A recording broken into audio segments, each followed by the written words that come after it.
The Backward Design Model, created by Grant Wiggins and J. McTighe.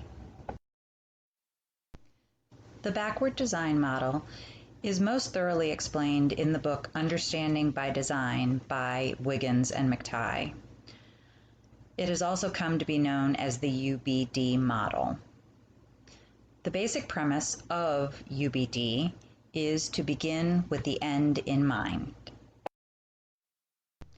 The three basic steps of the backwards design model are: first, identify desired results; second, determine acceptable evidence of those results; and third, plan learning experiences and instruction. The underlying premise of Understanding by Design is that instructional designers should start by figuring out exactly what they want the learner to be able to do after completing a course or lesson. This aligns with the first step in the backward design model, identify desired results. In the UBD backward design model, you determine how you will assess learning as the second step, after deciding what they will learn and before deciding how they will learn it. The last step in the model is to plan learning experiences and instruction that support your other goals. This only occurs once you have a clear picture of the desired end result and a clear picture of how you're going to assess it. A core concept or big idea of the backward design model is the big idea. Big ideas are concepts, principles, or processes that, according to Wiggins and McTighe, offer enduring value beyond the classroom.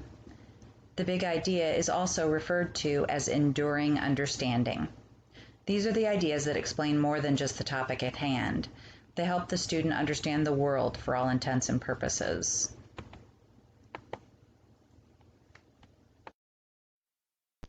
Wiggins and McTighe address what they call curricular priorities. The big idea is the central piece, the most important priority. It's encircled by important to know and do. These two priorities are then encircled by worth being familiar with. These two priorities are in a supportive role to the big idea. They represent the information a learner needs to best learn the big idea. The curricular priorities will help drive the type of assessments used. The authors offer a diagram of types of assessments and the type of information that they assess.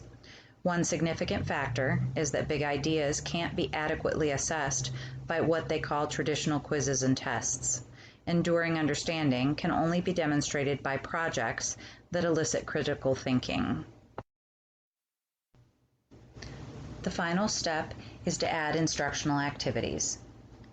Keeping the big idea central, choices can now be made about how to best reach performance goals. The authors recommend looking at your list of planned activities and comparing them to your curricular priorities to ensure that instructional time is being allotted to big idea activities.